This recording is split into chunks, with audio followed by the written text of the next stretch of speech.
Bonsoir très chers fidèles internautes, c'est Micha Sita, donc des 33 fils Techno TV.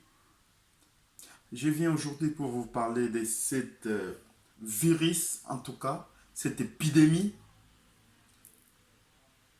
chinois coronavirus. Je vous parle de ça parce que moi, étant qu'Africain, je suis concerné par cette maladie.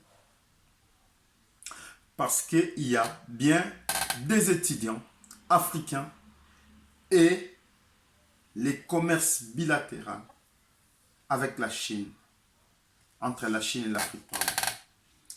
On a plusieurs étudiants qui ont fait des vidéos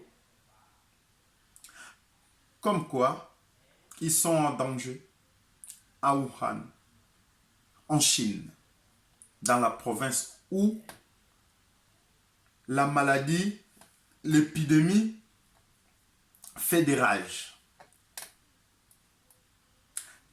Comme d'habitude, on s'est habitué en tout cas à voir nos dirigeants minimiser la vie de nos frères africains noirs. La vie d'un Africain ne vaut rien pour les dirigeants africains. Beaucoup de nos frères et sœurs qui se sont déplacés en Chine pour des raisons intellectuelles se retrouvent bloqués en Chine. Et les dirigeants, qu'est-ce qu'ils ont dit? Ils sont lavés les mains.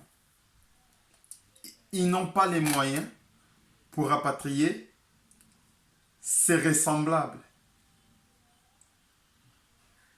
ces Africains qui sont enfermés dans des conditions que j'imagine, pour tous ceux qui connaissent un peu la Chine, pour tous ceux qui connaissent un peu les Chinois, comment ils se comportent devant les Africains, je vous laisse imaginer. En tout cas, je ne donnerai pas de détails par rapport à ça, vu que je ne suis pas là-bas. Mais on connaît tous comment on est traité par des Chinois. On connaît comment les Chinois se comportent. Et nos dirigeants, très intellectuels, avec beaucoup d'argent, avec beaucoup de titres, mais toujours incapables de résoudre les problèmes qui nous arrivent. On ne sait pas pourquoi on les a mis comme dirigeants, pourquoi ils les ont mis comme dirigeants, mais il y a quelque chose de flou. Je vais vous laisser regarder un peu comment ça se passe en Chine quand les gens s'écroulent, parce que cette virus, malheureusement, ça tue. Donc, on risque que nos frères n'y reviennent plus. C'est des risques qu'on court. Parce qu'ils sont en rupture des stocks.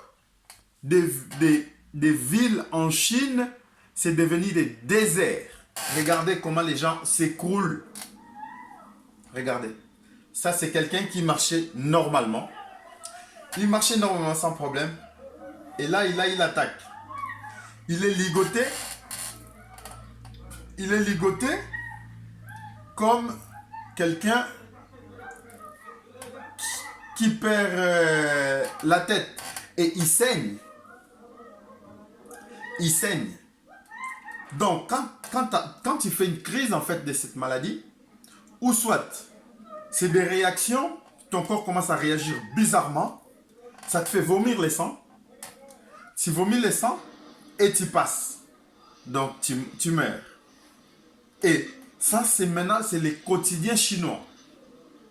En tout cas, en Chine, la mort, c'est devenu quelque chose de normal.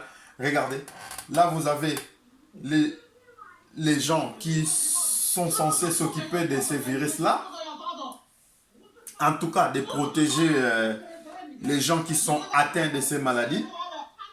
Mais il faut vraiment se protéger et c'est compliqué, c'est incontrôlable. Je pense que dans l'histoire de l'humanité, pardon, je vais mettre une pause.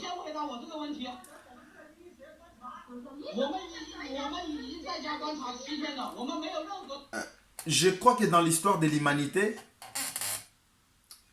ça, c'est jamais arrivé, ce genre de maladie. Bon, en Afrique, avec nos dirigeants, en Afrique, on a un peu l'habitude, les situations qu'on est habitué à vivre dans nos pays. Mais je crois pour eux, peut-être, ils ne s'imaginaient pas dans 10 ou 15 ou 20 ans avoir ce genre d'épidémie parce qu'ils sont vraiment habitués à l'Ebola, entre autres, des maladies qu'ils attendent de loin en Afrique. Mais là, ça les touche en plein fouet. Donc ça pose des soucis économiques. Mais mon problème à moi, c'est mes semblables qui sont coincés dans ces pays.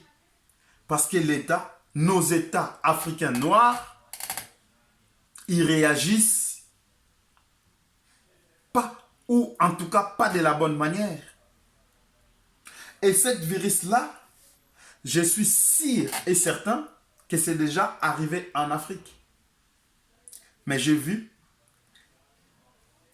quand les autres pays, ils s'occupent à faire des centres de recherche, à vouloir annuler les voyages, tous les avions chinois, et ils vont faire des centres de recherche pour contrôler l'espionnage.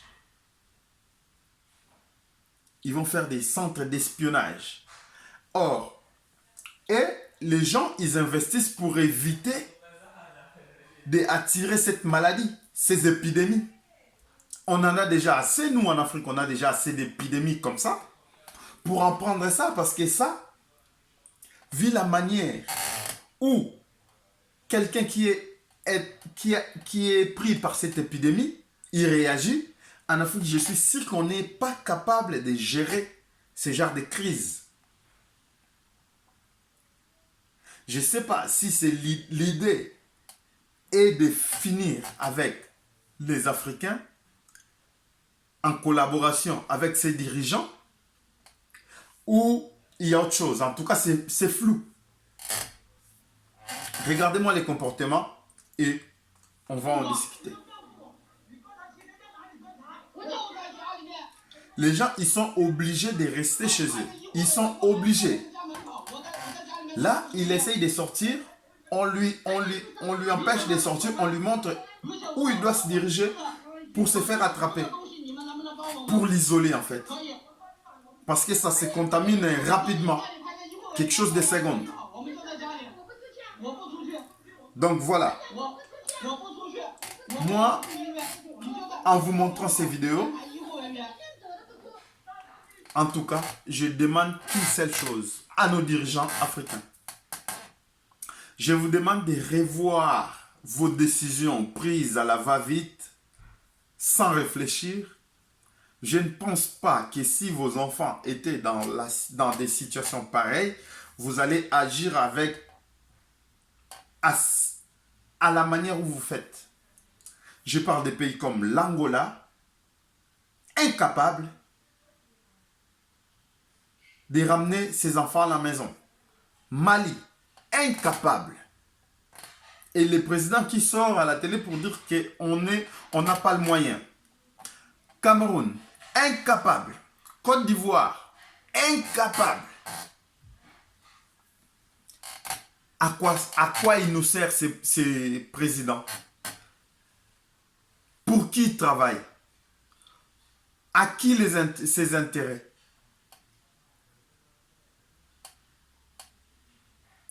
Je veux, en tout cas, je demande que nos dirigeants qui rapatrient nos frères. On en a déjà assez. On a eu tellement de morts à la Méditerranée. On va dire oui, c'était de leur faute. C'est inhumain tout ça. C'est inhumain. Je ne sais pas où sommes-nous, où allons-nous, mais en tout cas, une chose est claire et sûre, que ça ne va pas continuer éternellement comme ça. Et rassurez-vous, tout se paye si-bas. Dieu ne va pas descendre pour régler ça.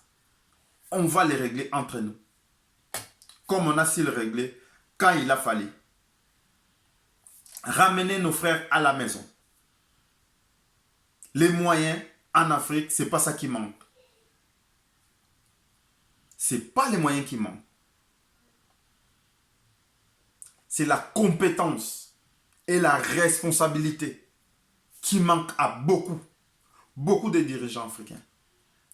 La compétence et la responsabilité.